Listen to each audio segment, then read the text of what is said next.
There's a growing concern among patients about COVID vaccines and possibly resultant cancer presentations. And I'm curious to get both of your take on that. How does NIH respond to it?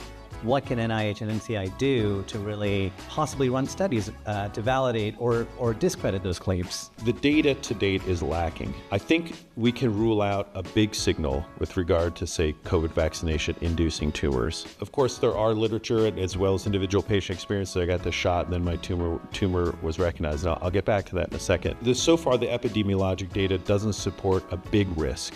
I think we can't eliminate a small risk yet. Further studies need to be done, and indeed, we're studying that at the NCI, and probably others are studying it in addition. But I also want to point out two potential explanations for the experience. One of the experiences that is sometimes reported is like, I got a COVID vaccine, and then a week later, my cancer was diagnosed. So, and a causal relationship is made. I'd say even in the reports of some of the reports of, is there an increased risk, or some of these observations, they make it clear that they cannot establish a causal relationship. And I just want to point out hundreds of millions of people in the United States got COVID vaccines, and many people, a couple million people a year, are diagnosed with cancer. So there's always going to be some concordance between those two events. With regard to sort of the rapid inflammatory growth of a cancer or observation of a tumor, I would say this: that's inconsistent with almost any tumor that we know that would go from undetectable to detectable within just a couple weeks.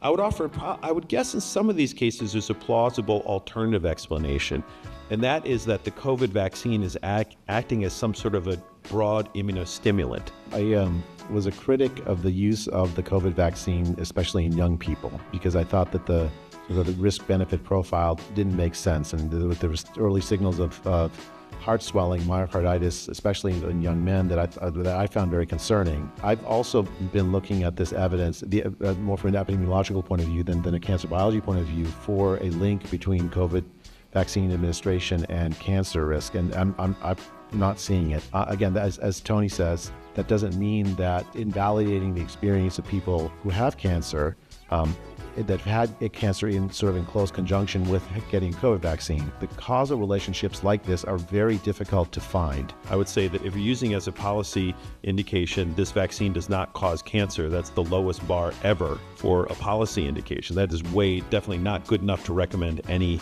therapeutic or preventative that it doesn't cause cancer.